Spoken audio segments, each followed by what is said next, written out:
Hi, we're Roy and Karen. We are. Hi, we're Roy and Karen. And we've heard that the average villager buys 3 homes in the Villages, Florida. How is that possible? Oh, I can think of some reasons why. Huh?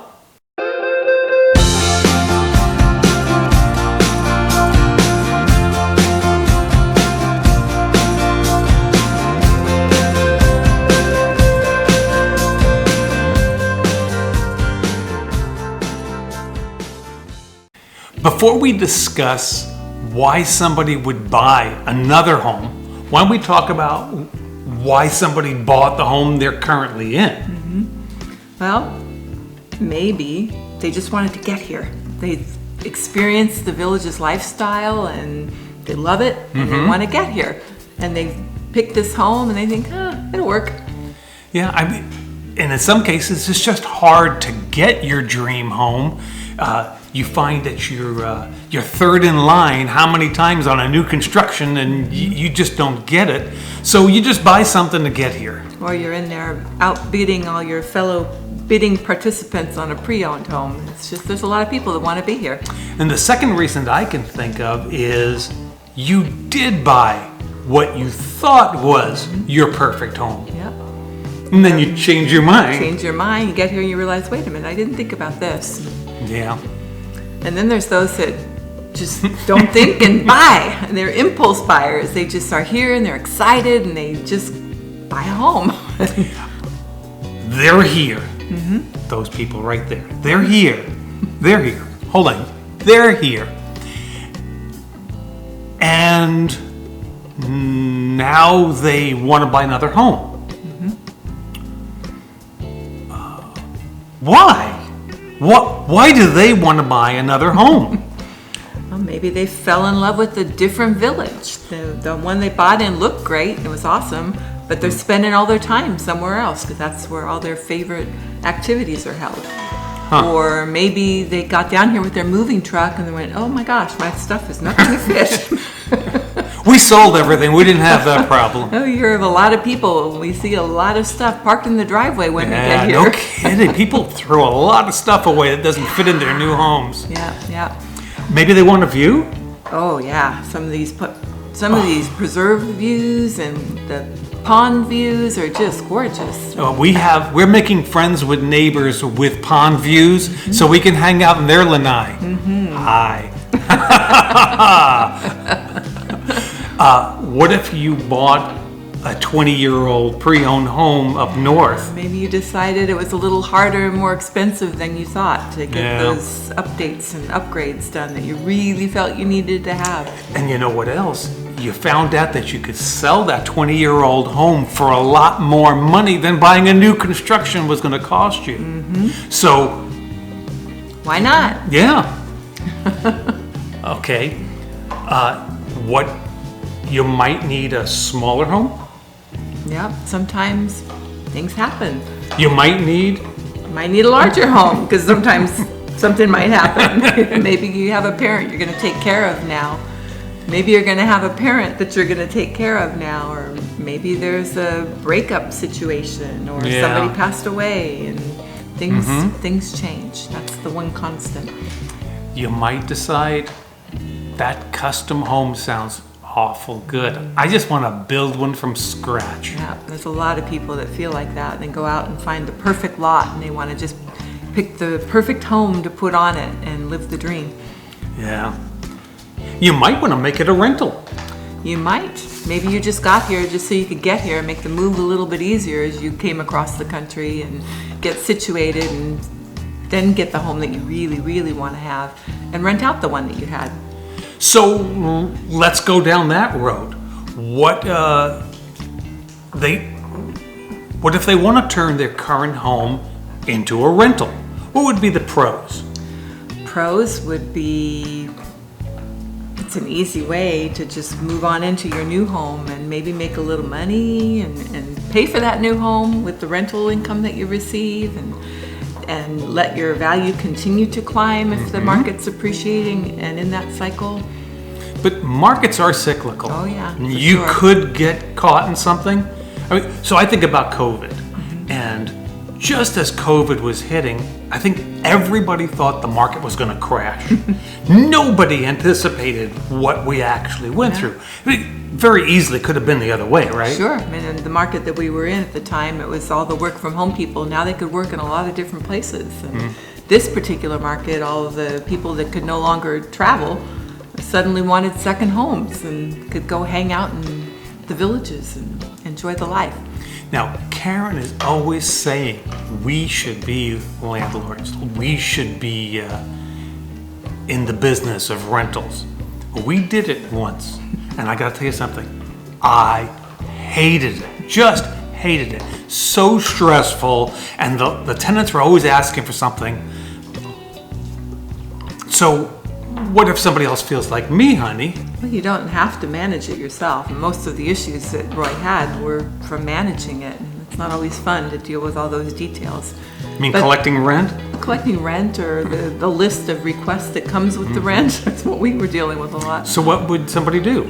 So you can have someone else manage it for you. Oh. Go to an agency and be careful who you choose and vet them and get some input, but find someone to manage it for you, and you don't have to. They take their piece of the pie, and you get your piece of the pie, and everybody's happy. Maybe we should have done that. Probably Gosh should have. darn it. Now, I already own this home, and now I'm going to have my new home. Can I afford two homes? Maybe, maybe not. Everybody's circumstances are different, and you want to get pre-qualified before you go and buy anything, hopefully, to see if you're going to use financing, if you're qualified, if there's things that you need to do in order to qualify, or what steps you want to take. So, who do I talk to? For pre-qualification for financing, you want to talk to a mortgage loan officer. Okay.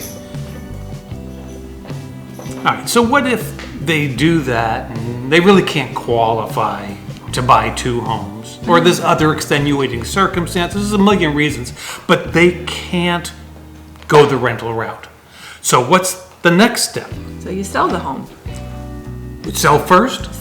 You can sell first, you can sell later, but Let's talk there's a sell lot first. of reasons why you might want to sell first. Like, You don't qualify to hold two homes, or you're a little nervous and you want to make sure how many dollars you're going to have in your pocket when all is said and done. And you need to know what you're going to sell it for.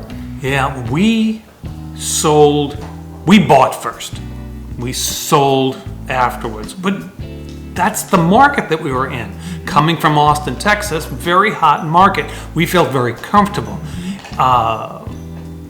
But the market's starting to change even right now as we record this. Some places, a little bit. I wouldn't say it's cooling, but it might be flattening in some areas. So I think it's normalized. normalizing is a good term. Yeah, don't listen to people saying it's crashing. It's normalizing. Yeah. So,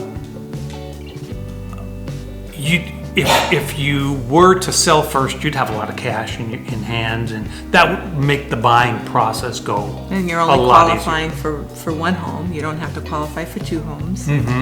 If you don't have a history of being a landlord, then it makes it tricky to try to qualify for two homes.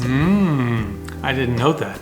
The one con that I think of is, where am I going to live if I sell my home? I'm moving multiple times. That's fun. Not. Okay, so I sold my home, and I don't know how long it's going to take me to find my new dream home, and But you could I gotta go find a rent. rental, and Sure. but selling and not having a place to go, that just seems very stressful to me. So I think I would like to buy first. And that's how we did it when we moved here. And I can see why I would do that. Makes it Thinking very- about it. Makes it very convenient to coordinate your move, and you just can set the dates up at your will and do what you need to do. Yeah, it seems like you have a place to live, and you're comfortable in your home. You're not renting. Then you have all the time in the world to go find your next home. Yeah. Of course, once you find your home and you still own a home, You're paying for two homes. ooh, I hadn't thought about that. And depending on the market, what the market's doing, it really could be a good or bad thing, right? Sure. Yeah, but for us, it was very smooth when we sold Yeah. in Texas and moved to the villages. It worked out about as good as you could possibly hope for. But we're hearing that some people, it's slowed up a little bit, and they are not selling quite as quickly as we did, and timing is everything. So if I were planning to build, do a new design build, not buy a spec home, it would be very convenient to be living in your home. Oh, yeah, because it could take 6 months. Yeah. It is definitely a process, and it'd be nice to be in your own home while you're going through that process versus dealing with rentals and uncertainty that comes with that. The market could shift, though, while you're in the midst of that process. I worry about that. Right now, we know of people who are having, let's just say, issues selling. Right. And sometimes you need the equity out of the home, and you have to arrange that and plan for it, or you have to sell in order to get your hands on it. There's just a lot of different variables and timing and individual circumstances and aversion to risk. That is something that people have different levels of acceptance of. It's true. Every time we've met a financial advisor, that's the first question they ask us. They're trying to figure out what your risk aversion is. Should they put us in stocks or should they put us in mutual funds? And once they're done talking to me, mutual funds. I guess if you got boatloads of money, none of this makes any difference whatsoever. Just go do whatever you want. I hope you all hit the lotto. I know that there are other things that those folks should be considering. There was a clause I read in our purchase agreement that made me feel, didn't really spell it out, but it made me feel that the Villages is kind of concerned about investors as opposed to homeowners. And what do you want to say about that? Well, there's definitely a clause in your purchase agreement when you buy here in the Villages that says that in the event you were to sell your home the first 12 months that you own it, you will be foregoing your profit on that home. There are some exceptions to that, but they have to be approved. They can't be assumed. Like death in the family. Death in the family. It has to be a hardship. It has to be something extraordinary for them to agree to not do that. Yeah, the idea is to stop investors from grabbing all the new construction. We all know how difficult it is to get our hands on one. So we don't want to.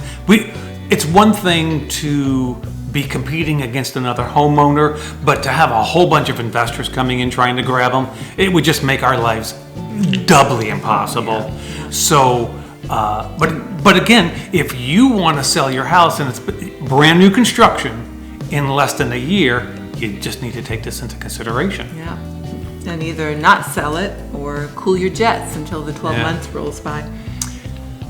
Anything else we should be thinking about? Well, if you own multiple properties in the Villages, then you may need to get special approval to buy new construction from the developer. They may not necessarily allow you to do that because they see you as one of those investors trying to capitalize on what's happening in our market here. Well, the good news is I don't see Karen and I as the average villager. We love our home. Oh yeah, we do love our home. But I could see some reasons why we might want to sell it and buy another. And so,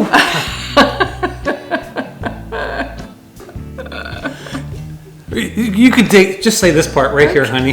You read that what it says right here. We appreciate you stopping by. Please subscribe, click the bell, it costs you nothing, and you'll be notified the next time we put a video out. See you next time. You'll want to watch this video next. Or you'll want to watch this video